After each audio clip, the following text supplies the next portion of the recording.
Welcome to the MMA Fan Podcast. Ladies and gentlemen, I give you Stu and Blake.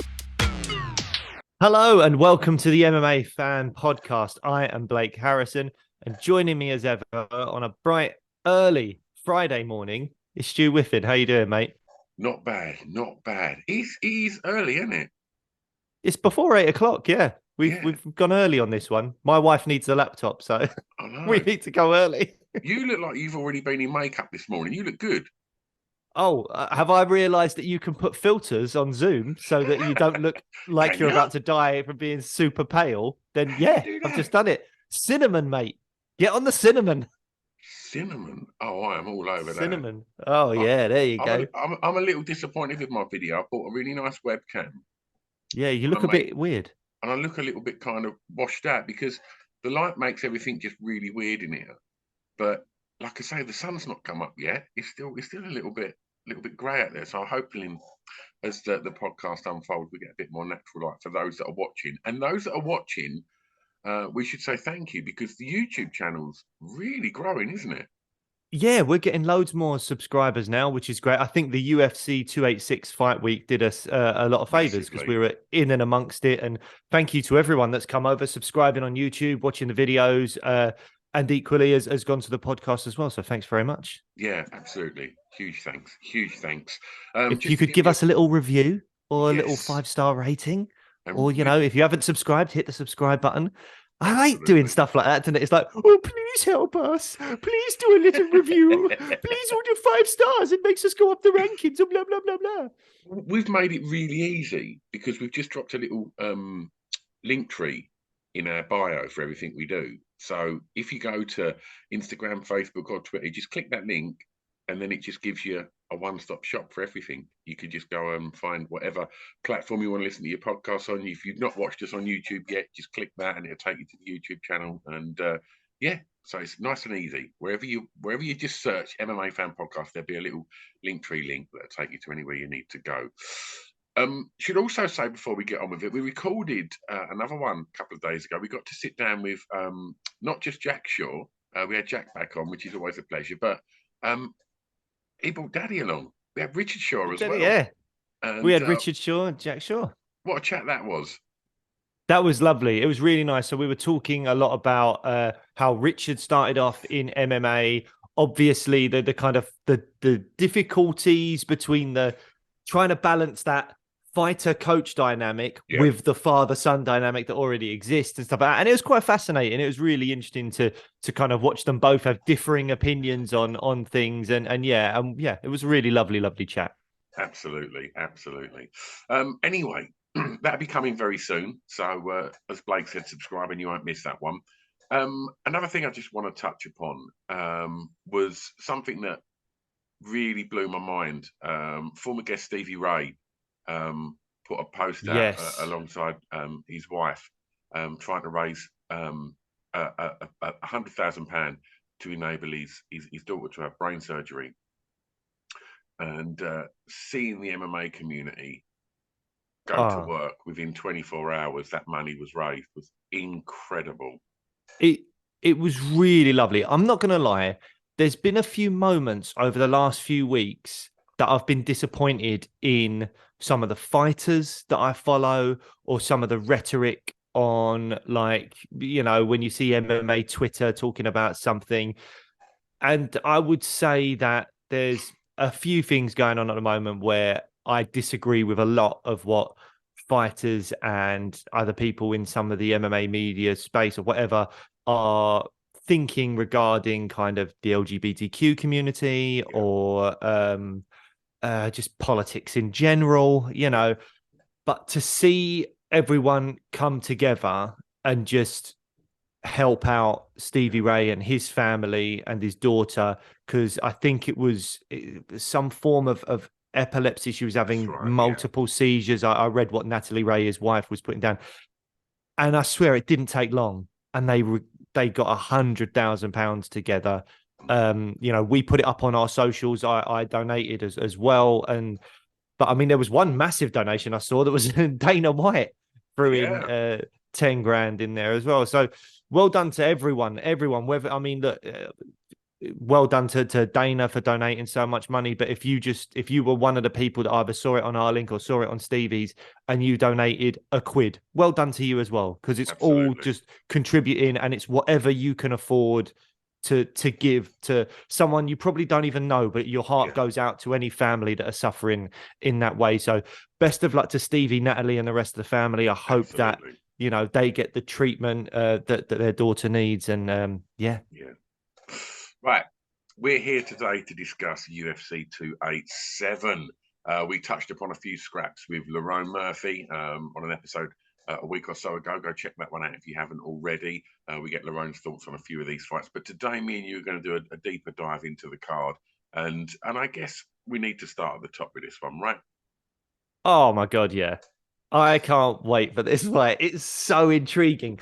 It's like, you just wonder, is Pereira just always going to be like the kryptonite to Adesanya? Is that I think it's interesting to start with the tail of the tape. So I rewatched the first fight, and the tail of the tape, I swear, is a load of nonsense. It's like they're both down as 6'4". There's no way they're the same height. Pereira is so much taller than him when they're squaring off to each other in the face-off. I know when they're fighting, Adesanya seems to adopt more of an MMA stance. He's got a much wider stance, whereas Pereira is more Muay Thai, so he's upright. So he looks taller just from that. But when they're just squaring off in the center of the cage, unless we can't see the fact that Adesanya is squatting, like, Pereira looks so much fucking bigger. Yeah. And also, Adesanya apparently has a 1-inch reach advantage, and Pereira weighed in at 184.5 for that fight, and Adesanya at 185. Obviously, with the rehydration and everything else, he's going to balloon up a lot bigger than Adesanya. But it's just amazing to me that the tail of the tape almost makes it seem like Izzy's the bigger man. Yeah, but we all know that's not true. Like, this, my eyes are telling me what's real, and Pereira is so much bigger. And I just feel like for Adesanya to have success, long-term success in this fight, he's going to have to implement a lot more grappling. And that's not to say that he needs to keep the fight on the ground. That's just, he needs to threaten the takedown a lot so that it gives Pereira too much to think about. Do you think Adesanya needs to incorporate the wrestling in this fight? 100%, because I mean, I don't want to underestimate Izzy's striking, because he's an absolute tactician and he's fantastic at it. But as I think we touched on the Lerone episode when we did sort of mention this fight, is he just feels that Izzy's striking, he's picking him away, and obviously, he clocked him, big in that last fight, and very nearly got the W. 5-10 seconds left in round one. Completely different fight. Izzy's won that fight. And similarly with the kickboxing bout, their second kickboxing bout, standing 8 count, in MMA, Izzy would have been all over him. So Izzy can knock out Pereira. We've seen it. It's just not quite worked out for him yet. But it just feels that there's such a difference in power. And it just feels for every 10 shots Izzy throws, Pereira's just got to land that one. And it's curtains, and it just looks like he hits so hard. I'd love to hear, Izzy be honest and in an interview and say, like, have you been ever hit harder than what the Pereira hits you? Because he's been in there with the best, and it just looks like whenever he connects with Izzy, it's problematic. And I think by wrestling, to answer your question, I think by wrestling, I think it really does change the dynamic of the fight a bit more, because Izzy seemed to want to stand and trade and maybe just kind of earn that respect of, like, look, I'm coming into your domain here. I know you want to stand, you want to keep this on its feet. Let's do that. And I'm going to beat you. I'm the champ. I'm going to beat you on the feet. It didn't work out. And I think he's got to look at the wrestling. I mean, we're all saying that Pereira's got no wrestling. Have we seen him really up against it yet, on the floor? Look who Pereira's got in his corner. Do you know what I mean? I'm sure his ground game can't be that bad. and Izzy's that good. That's the issue. See, for me, I think it's so weird that Alex Pereira is the middleweight champion of the world with his lack of experience that he's had in MMA. I think it's so weird, and it's only happened because he got fast tracked. Yeah, and he was able to get away with not fighting certain people in the division. I think it's so weird because clearly Pereira had Izzy's number last time, may have Izzy's number again, and may just be a better fighter than Izzy. But does Pereira beat Robert Whittaker or Marvin Vettori? Not in a million. He beats Marvin Vettori. I think Marvin Vettori could grapple Alex Pereira. I reckon he absolutely could. I think, because he's bigger than Whittaker as well. And I absolutely think, I mean, if any of them tried to strike with him, they'd be in big, big trouble. But I think the fact that, particularly Whittaker, but I think of Vettori or someone as well, the fact that they can incorporate the grappling so easily in and amongst trying to stay in there for just a few seconds with the striking means that they would cause Alex Pereira so many problems. But yeah, I think Izzy does need to go to some grappling. Izzy's grappling good enough? I don't know. It seemed to work for moments in the first fight. I don't know if it was the third round or whatever, where Izzy was just on top of him for a lot of that round and doing damage and doing all right. But I mean, God, if Khamzat Chimaev went up to middleweight now, which is rumored to do, I think he'd be licking his lips at fighting Pereira. Or Izzy. Well, or Izzy, yeah, but I think Izzy would be a harder fight. I think Pereira obviously has beaten Izzy and may beat Izzy again. But I think even so, Izzy would have better takedown defense and is a more well-rounded mixed martial artist than Pereira is. So, and I just want to sort of touch on something to pick up on what you were saying about Vettori. I think if Izzy gets his belt back at the weekend, it's going to leave Pereira in an interesting situation because he's behind him is a whole roster of killers that he's not gone anywhere near because he's fast-tracked. And I think that Vettori could very, very well be. Obviously, he's just come off a win, Vettori. I know it was a little bit, it was thrown into discussion a little bit, and the fans didn't seem to get behind that one. I think it could very well be, if Pereira loses at the weekend, I think Vettori could very much be his next fight. I think that will make a lot of sense. I disagree. Do you? I do. I think there's no one left for Izzy to fight. So they just do the trilogy. Yeah, they will, man. They will. Especially if Izzy knocks Pereira out, or even if it's a close decision, there's every reason to go, well, Pereira knocked Izzy out. Izzy's got this one back. We got to run it again. We got to do the trilogy. I think that definitely will happen. I mean, look, again, meritocracy be damned. This is not the meritocratic business. It's the UFC. It's what makes money. And is Izzy Vettori 3 going to do anything? No. Izzy Whittaker 4 or whatever the hell it would be? No. So, yeah, it just not. There's no one else. Dricus du Plessis, I don't think he's there yet or ready yet. Cannonier's lost to Izzy. I don't think Strickland's going to be getting a title shot anytime soon. Like, who is there? Who is there in the middleweight division? Does he go straight in? Well, if maybe. I think Chimaev should get one win. I think he should try and get one win. But maybe because he is the biggest fight, I guess, Chimaev up at 185. And that would be a great fight to see him fight Adesanya. I'd like it. I think he should have to fight one fight against a top-ranked guy. But if they stuck him straight into a title shot, I'd go, I'm going to enjoy watching this. But I think they will do the trilogy. And if Pereira were to lose a trilogy, I think he just pops straight up to 205. I don't think he sticks around at middleweight. He's too big. The weight cuts a lot. And I don't think he doesn't gain anything from fighting, Vettori or Whittaker, so that he can try and have another crack at Adesanya when they may have already fought 3 times. That's just not going to work. He will pop up and he will again, he can fight someone straight away in the top 5 because he's had 3 title fights back to back. So he can go straight into a top 5 fight at light heavyweight, whether it's Blachowicz, if Jamal Hill's not the champion, Jamal Hill, him fighting Yuri Prochazka seems a hell of a lot of fun. I'd love to watch that. I think there's loads of fights for him up at light heavyweight, and that's what he would do. Okay. Well, look, let's get our predictions. How are you seeing this? How are you seeing this, and who do you want to win? That's really tricky because I think for the sake of the division, it might be better if Pereira wins, even though I don't think he'll stick around in the division for very long. But I just think it opens up fresh matchups for the belt. Totally agree. Whereas if Adesanya wins, it's difficult. But I like Adesanya. I really think Adesanya's great. And so, yeah, it's kind of like my heart's kind of torn in 2 places at the moment with that.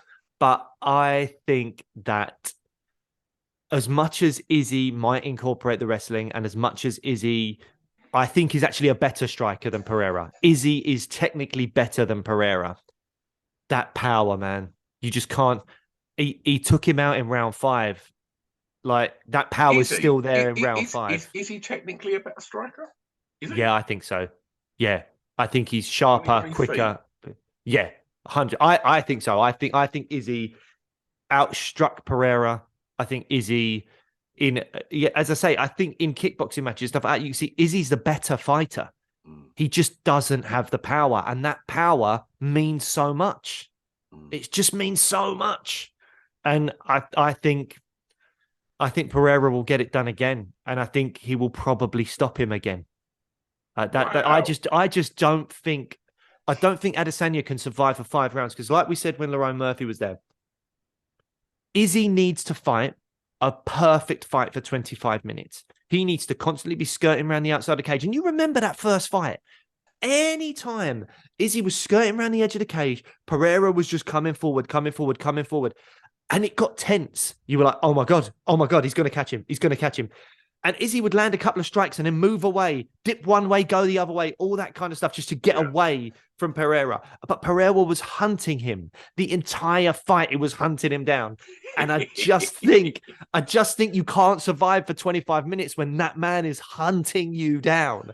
Unless you can put him on his back loads and he's not really got his big shot and all that kind of stuff. I just don't see how you can survive 25 minutes on the feet with that man. I don't think it's humanly possible for Adesanya because he's just not big enough. So I think Pereira finishes him again. And I sort of hate to say that because I do love Izzy. I really do.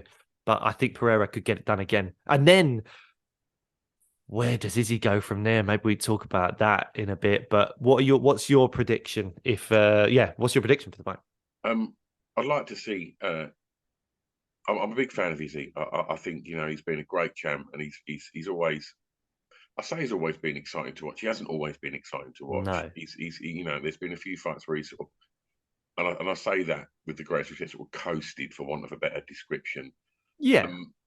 And I do love this matchup. I'm not interested in the third fight, but I do love this matchup because it is power versus agility and movement and speed, and I do really like that because, as you say, that whole thing of him just being on his toes. He's going to catch him, and you just think if he does, it's game over instantly. It just feels like that, and that makes for really exciting viewing. I don't think he's going to fight that fight this time. I think he would have watched that last fight back many times, and as much as yes, he could have won that in the first round had there been another 5 seconds on the end of that round. I think him and his team will sit there and go, right, look, 5 rounds of that level of movement, it's not sustainable. You need to tire him out, and I think we're gonna see Izzy wrestle a lot more in this fight.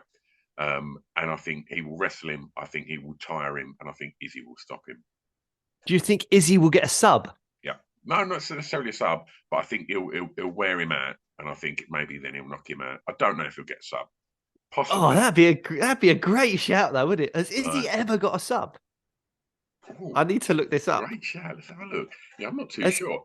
But I don't know that he has. If you're going to get a sub against somebody in that division, in the kind of fights that he's going to get, this is probably the best chance he's got of getting one. Because, Yeah, for sure. From what we know, that he's, his ground game's nowhere near the level of, the people that he's fought previously. I mean, I'm looking down the record, and they're definitely not in the UFC. No. I don't think Israel Adesanya has ever won by submission. And I'll tell you what, that'd be a good little bet, wouldn't it? Ever? Imagine that. I don't even think... I don't think he's won a sub by sub ever in his life. Imagine if he got the rear naked choke on Pereira and got the tap. And he got his first ever... What a moment that would be. Yeah. Imagine that. He's fighting the guy that was like the boogeyman for him in both kickboxing and now MMA. And he gets his first ever submission. Ever. Yeah. And he does it in that moment, probably the biggest moment of his career, staring down this guy that's his boogeyman. Oh, that'd be great. I think they're going to take advantage of the weight cut that Pereira's going to have to put himself through to stay at 185. And I think they're going to literally... I mean, I don't know if they're going to sort of try and clinch him, because obviously Pereira's Muay Thai is high level and his clinch work's good. But I think, can he get him to the ground and can he wear him out? That's what I think is going to happen. I'd be very, very surprised if he tried to fight the same fight again, Izzy, because I don't think that level of movement is sustainable for that amount of time. We'll never question his cardio, but excuse me. It's hard to be on the back foot for that length of time, isn't it? Yeah, It's really hard to be constantly moving. Because it's not zapping Pereira. Pereira's just strolling around that octagon, stalking him. It's relatively flat-footed. He's not got to be bouncing around to corner him. Exciting. So you're going Pereira. I'm going Izzy. And let's see. I love the idea of Izzy getting a sub, though. Who knows? Like I say, if he's going to do it, Pereira's probably his best chance. Yep. Right. Ooh, interesting. Co-main event. Co-main at 170. Gilbert Burns versus Jorge Masvidal. You excited for this? Not massively, if I'm honest. Maybe I'm discrediting Masvidal too much. I think Burns is on a bit of a tear. Like he's looked good, even in fights that he's lost. He's looked good. Like, look at his performance against Chimaev was surprising for everyone. And his last win against Magny looked really impressive. Masvidal's last win was 2019 against Nate Diaz. Yeah. Since then, I think he's lost to Kamaru twice. He's lost to Covington. I kind of feel like the blueprint... He's lost to the elite. There. 100%. But I don't know if Gilbert Burns is the elite. But I think with Masvidal being like 38 now or whatever he is, Burns is still not that much younger than him, to be fair. He's only like 36. He's 36, something like that. But I don't know. I think the blueprint is there now. He's fought like 3 wrestlers back to back. You could argue that maybe his takedown defense is going to be brilliant because he's been preparing for 3 wrestlers, but he's been taken down. How much has he been preparing? Like, we're seeing he's got a fight promotion, right? Yes, Gamebred Boxing, which I think is on this weekend, actually. Got like Anthony Pettis against Roy Jones Jr. and some other on there. There's some big fights on there, actually. It's surprising. But I do believe that's on Fight Pass as well. And I wonder how much of his time has that taken up? Yeah, in between going to restaurants and punching Colby Covington in the back of the head. Do that, though, when is he training? But like, has his resume, like, has it aged that well? Because back in 2019, he was the man. He was on absolute fire. Prior to that run he lost to Damian Maia by split decision. Then he lost to Wonderboy Thompson by decision in 2017. Then he went on this weird reality show in Latin America, whatever he was out in the jungle or whatever. He comes back with this whole thing of like, I need to stop making decisions. I need to just go out there for the kill every time. And it worked. I was there, like, almost cage side for Darren Till Masvidal, and he slept him. But has that win aged that well, having looked at what Darren Till's done since? Not massively. I mean, it was a great win at the time. I'm not discrediting the win at the time, but when you look at where Darren Till has gone now, do you go, wow, what a moment for Masvidal? I don't know. It's conflicting in my head. Then Ben Askren with that flying knee. Ben Askren was amazing in one championship and other organizations, but he didn't do great in the UFC. I mean, like his one win in the UFC. Away from that stoppage, mate. Like, no, look, impressive. it was phenomenal. It's an iconic moment. The flying knee, absolutely amazing. Everyone went frigging nuts for it. It was great. But if those two fight 10 times, does that happen every time? I don't know. It looked like lightning in a bottle, really. But also, Ben Askren had one win in the UFC over Robbie Lawler, and that was contentious. Yeah. So again, I'm just trying to critically analyze Masvidal's, last few years. Then you've got the Nate Diaz fight, which I think he won fair and square. It was a doctor stoppage, and people can argue, oh, Nate was coming back up. Masvidal was winning that fight, as far as I'm concerned. So there's the Darren Till knockout, which was amazing. It was great, but hasn't aged amazingly well. Ben Askren, again, like lightning in a bottle, an incredible moment, not taking anything away from the moment. But in hindsight, do you look at a win over Ben Askren with a lot of kind of pomp and ceremony? Not really. And then Nate Diaz. Sure, Nate Diaz left the UFC now. There's a big jump up between those names and Kamaru Usman twice and Colby Covington. Absolutely. And those are all losses. Where does Gilbert Burns factor in? I'd say he's closer to the Usmans and the Covingtons than he is the Diaz, the Askrens, and the Tills. Absolutely. So I think Burns is a clear favourite for a reason.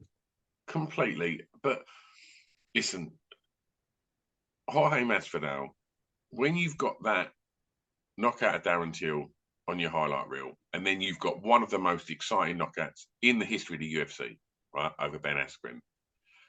Ben Askren was a hyped, massively hyped fighter at this point as well. Mm-hmm. Yes, it's all gone a little sour for Ben Askren after that. But what you've got, it's that kind of Conor McGregor syndrome. It's like he's done some incredible things, Conor more so, but of late, when you look at it, it's not been very good. There's been lots of defeats and things that aren't very great, but he's got star quality built off of them knockouts, built off of who he is, built off of how he carries himself. So it doesn't matter that is he top 10, Jorge? Maybe not. I'd have to check the rankings for you there. But he's a superstar. And I think if he gets this win, he's 11th. Right, there you go. Like, and I think that placement is reflective of all the things that you've just said. Them defeats, against them people, and and maybe not looking back too fondly on the Darren Till knockout. I think he's placed where he should be.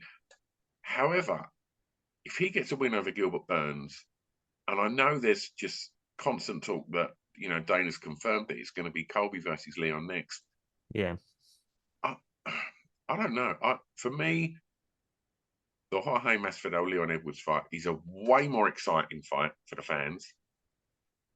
It's a better matchup for Leon, I think. I think it'll be a striking contest, and I think Leon is a far superior striker to Masvidal. And I think that fight would be way more of a fan favourite fight. Yes, it would appear that when Colby walked into the O2, people love Colby Covington. Are we going to see an exciting fight against Leon Edwards? Or are we going to just see Leon's incredible takedown defense and Colby just shooting constantly? For me, I'd rather see Street Jesus and Leon go toe-to-toe. I think that's a way more fun fight. I agree with everything you're saying, but how does he get past Gilbert Burns? Yeah, he won't. He's not going to. It's simple.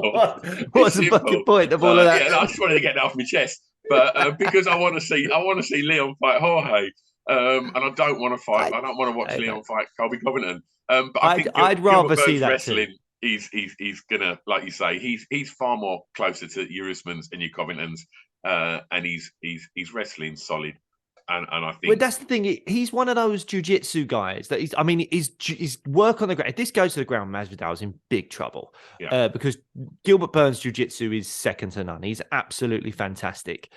The problem a lot of the big jiu-jitsu guys have, and we talked about it on this show before, like the likes of Damian Maia and maybe even our friend Paul Craig and all that stuff, like they don't always seem to be able to get the fight into their world as easily as they would like to. There's something going from the stand up to getting it to the ground, that kind of wrestling work to take someone down isn't always apparent with them as it is with, you know, people that do more of the wrestling side of things. But then when they get them down, they don't necessarily have all the submissions. Gilbert Burns is someone that I feel like has actually done quite a good job of bridging the gap between being a fantastic jiu-jitsu guy, but still being able to get the fight to the ground. You look at what he did to Wonderboy Thompson and what he did to Neil Magny. He got that fight to the ground quickly and was able to do what he does best. And that was, you know, hunt for submissions, pass guards, put some...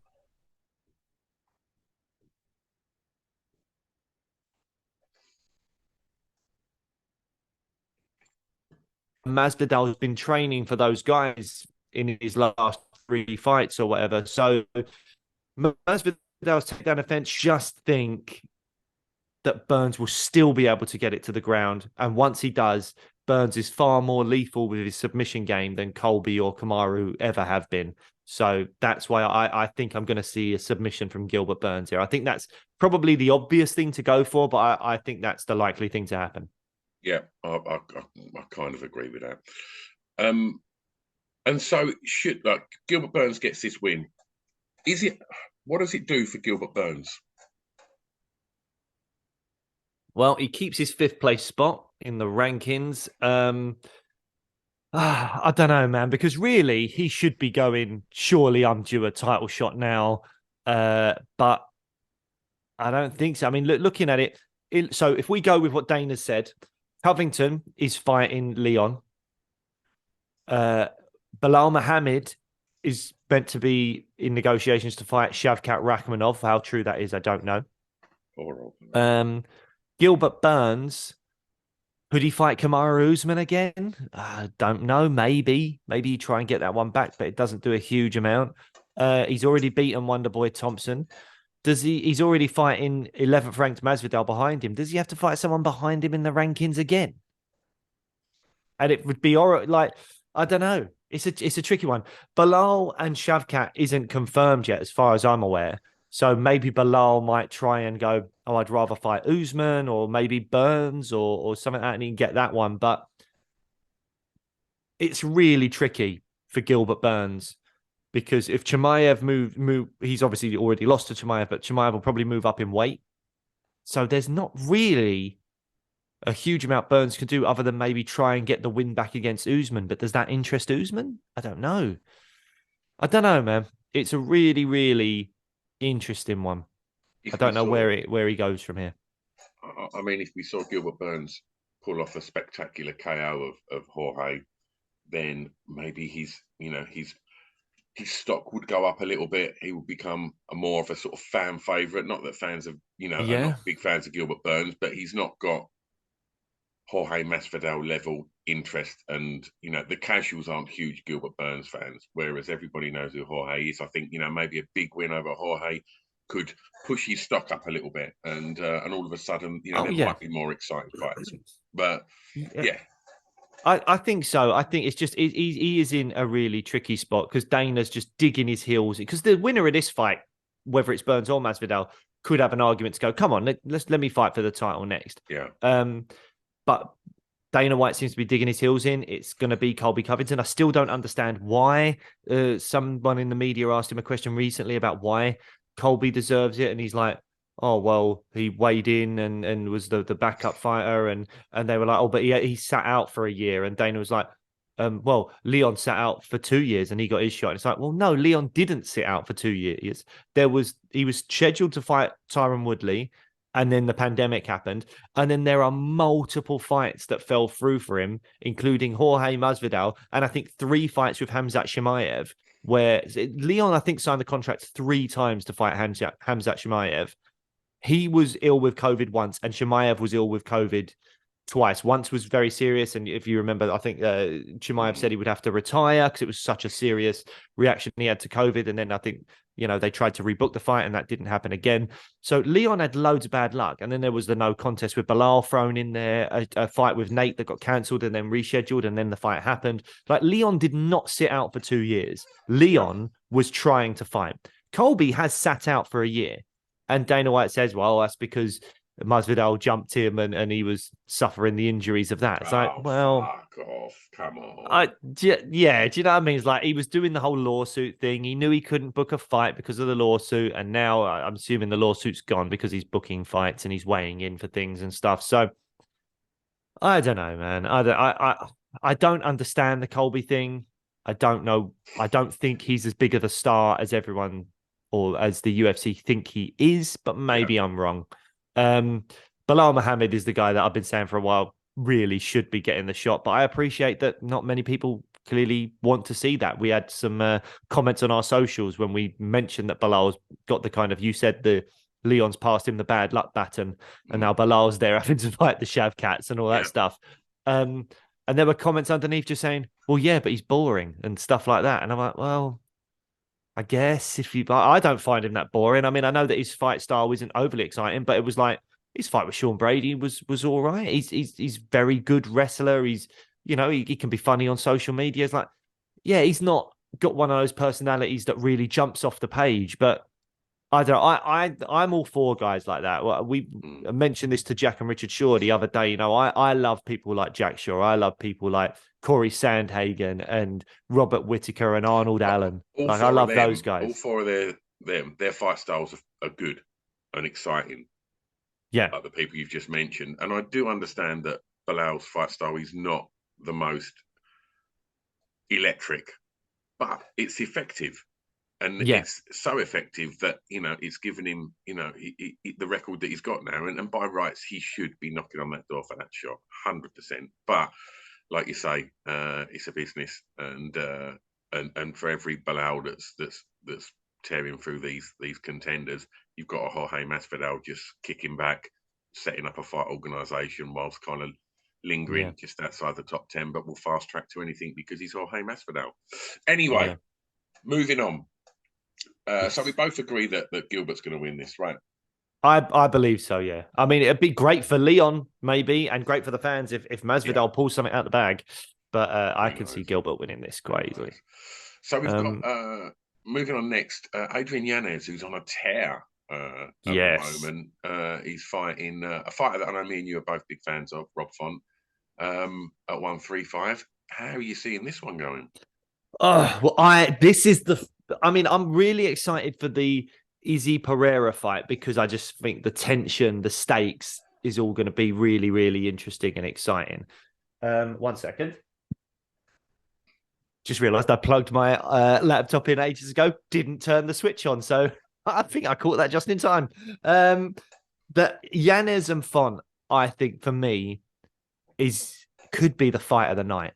I think this is going to be really exciting. Both of them are fantastic boxers. Both of them are really, really tough.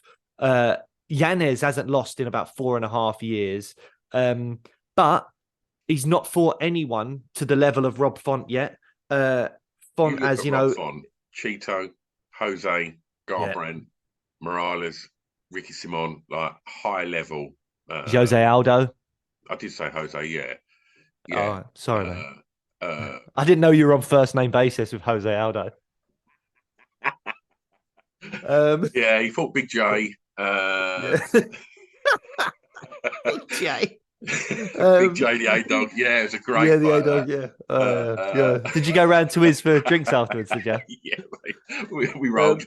But yeah, I mean, he's fought, absolute killers. And he's never in boring fights, Rob Font. Never in boring fights.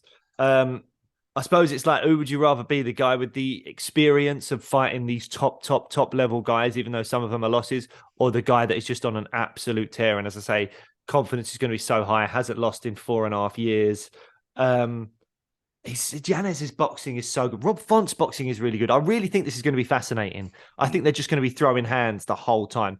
I think Font's got like that longer reach, maybe, and the jab and all that stuff is maybe a bit more stylish with his hands.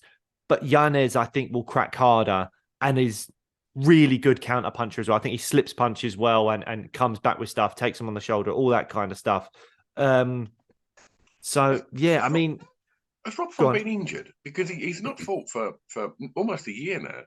Well, he got battered by Vera, didn't he? Yeah. Like, I mean, that was one of those fights where we looked to that as like one of the best fights to see what judging is really all about. Because Rob Font outstruck Chito Vera by quite a large margin. And in pretty much every single round, outstruck Chito Vera. But Vera landed the more damaging and impactful strikes in those rounds. And that's what won him the rounds. So that's it. So, 5-0 for Yanez in the UFC. I don't know. I think I'm going to lean Yanez. I think there's always a part of me that also wants fresh people at the top of the division. But I mean, if Rob Font pulled this out of the bag, I wouldn't be surprised. I think it's a pretty evenly matched fight. I just think that Font is... I mean, you look at the fight with David Grant and Yanez. Yanez took some big shots that would have knocked out a lot of people, and he just kept walking David Grant down at points. And it was a phenomenal fight, really great fight. But I just think Font, when he gets hit, even though he's tough and he doesn't get finished, he looks like he's been hit hard. And I think that can sway the judges. They could be hitting each other for these 3 rounds quite evenly, but I just think Font will look like he's taken the more impactful damage. And so I think Yanez could do this.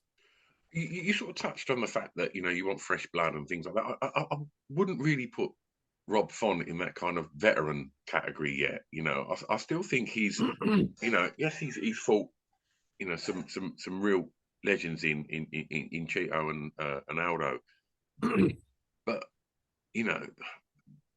Garbrandt, Miraz, and Ricky Simon at that point were not. Garbrandt was on his slide at that point, and obviously Miraz was on his way out of the UFC, and Simon was a prospect then, but that was back in 2019. So that's almost 4 years ago now. So I still think like I'm a big Rob Font fan. I think we've got loads to come from Rob Font yet. I think he's not had serious wars aside from the Chito one. Like I think we're still going to see a very fresh fighter, and I think we've got plenty more in the tank from Rob Font. I can't wait to see it, and I think he's going to beat Yanez. Oh well, I'm sure he has got loads left in the tank. I always look at the smaller weight classes and look at their ages. Rob Font has been in a few wars now. He's had a few losses. He's fought some of the best guys, and he's 35. Adrian Yanez is 29, and I think that shit makes a difference. I really do. I do think that... How much difference do you think? Well, it's difficult to quantify how much difference, but I would...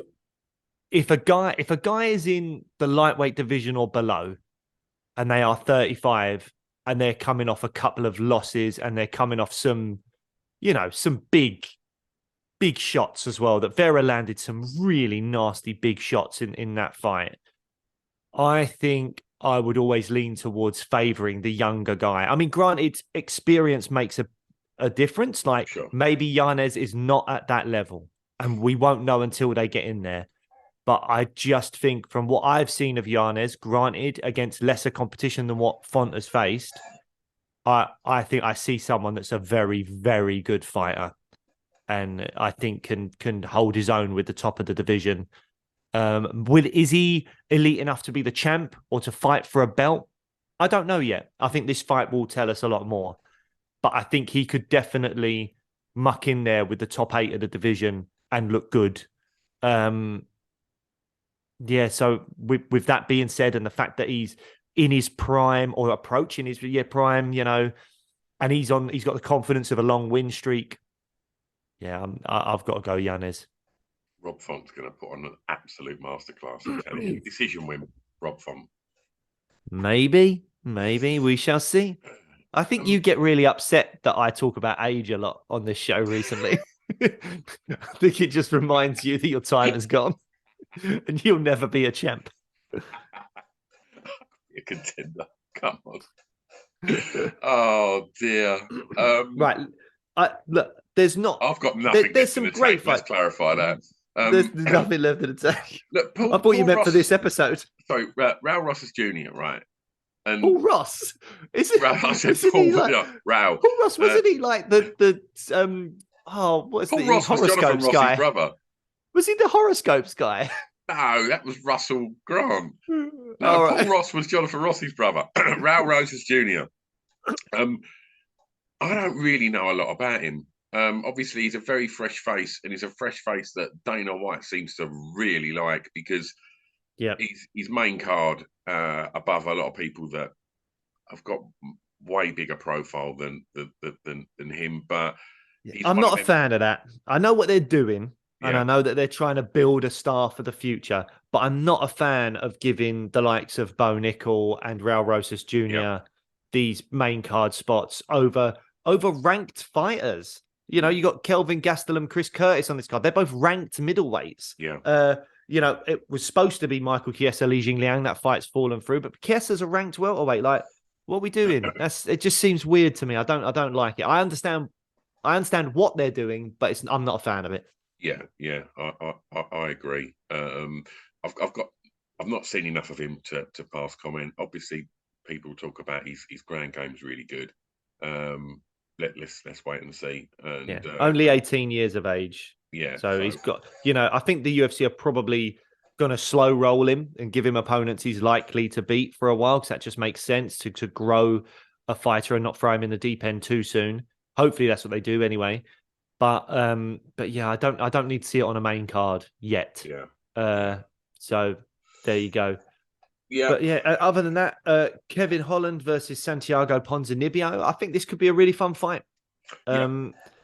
I don't know how much is at stake, really. Holland's lost 2 at welterweight now, but Santiago has struggled a bit since he returned from that horrible illness. He had like some kind of blood disease that nearly killed him, I think, and he had a long time off. And it was a shame, not just obviously for his health, but because he was on such a tear. He was doing so well in the welterweight division, had to leave for a while and get healthy. And since he's come back, he's not quite been the same guy.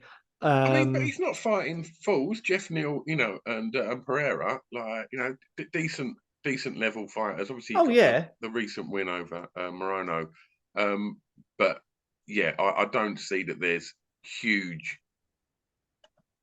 implications for the division if either of those do something spectacular. I think they're both always in pretty exciting fights, and I think that's where Kevin Holland needs to be. Yeah, I don't think Kevin Holland will ever be a champ or even ever fight for a belt, if I'm honest, because his hole in his ground game is just way too much. And we even saw in his striking, I mean, he was against the elite of the elite in terms of striking, really, against Wonderboy Thompson, but he lost that one as well. I think Kevin Holland needs... but I think Kevin Holland needs to adopt the Cowboy Cerrone approach. He needs to be like, I will fight anyone, anytime. I'll go in there and I'll put on fantastic fights and I'll be funny on Twitter and Instagram and all those things. And people will love me and they'll want to watch me fight. And it doesn't matter if I ever get belts, because I'm hunting for as many fights as possible that I can stay healthy with, and bonuses. Yeah. And that's where he'll make loads more money than some other fighters that are higher up the rankings. That's what I think Kevin Holland is gonna be doing, and I think the role suits him really well. Yeah, I don't hate on that at all. Gastelum, Chris Curtis. I won't go through the whole card. Just aware of time. But Gastelum, Chris Curtis. I'm a huge Kelvin fan. I just think he's an absolute dude. From the very first moment I see him, get that last pick on the Ultimate Fighter to come through and just become, who he's become. He seems like such a nice guy as well. And I'd like to see him, have I guess a last stab at it, really, and see what he can do. And Chris Curtis, I think it's a nice matchup there. Yeah, yeah. Gastelum's. I have a soft spot for Gastelum. I I like the fact that he was the last pick on the Ultimate Fighter and won that. I didn't like that he beat Uriah Hall in the final because I loved Uriah Hall after what he did on that series. Um, he just, I bet I that mean, guy he's that's lost. still unconscious from that spinning roundhouse to this Oh day, my God. he's probably really happy that Gastelum got that win. Oh man, that was something else. That if you haven't seen that KO, Uriah Hall on the Ultimate Fighter. Oh my God, spinning back kick some guy to the face. And afterwards he's apologizing. He's like, I'm sorry, because it just looked such a bad one. And Uriah Hall even won a fight by stoppage from bottom. He was put on his back, and from bottom, I think he was hitting someone with punches and elbows, and the guy was stopped. Yeah. And he was he was in bottom position. It was crazy what Uriah Hall did on that series, and then unfortunately, it just never quite worked out for him in terms of getting a title shot and stuff in the UFC. But back to Gastelum. I mean, he's lost 5 of his last 6, man. It's not good reading. I mean, I know he's fought some really top guys. He just doesn't seem to have been the same since that interim title fight with Israel Adesanya, which I would say is arguably my favorite fight of all time. I'd probably need to go back and rewatch Yuri and Glover again because that was just madness. But Israel Adesanya versus Kelvin Gastelum for the interim belt is one of my favorite fights ever. If you haven't seen it, go and watch that fight. I just don't think Kelvin's been the same since. You know, he lost to Darren Till, he lost to Jack Hermansson. He got a win over Ian Heinisch, who's a level below, and then lost to Robert Whittaker, lost to Jared Cannonier. So again, not losing to terrible opponents, but it's just losing 5 of should have beaten Till and Hermansson, I think. I think so. The Hermansson one was tricky because the heel hook, wasn't it? It was a heel hook like within the first few seconds of the fight. It was just, I think it was like a mistake. Yeah. Then the Darren Till one, I can't remember if it was a contentious decision or not, but it was one of those fights where it was on the feet the whole time, but not a huge amount happened. And yeah, I mean, Kelvin Gastelum's one of these guys that's got really good wrestling credentials, but never uses it. Yeah. Never, he just kind of fell in love with his boxing and with his hands, and he's got great hands, and he can knock people out and do really well with his hands.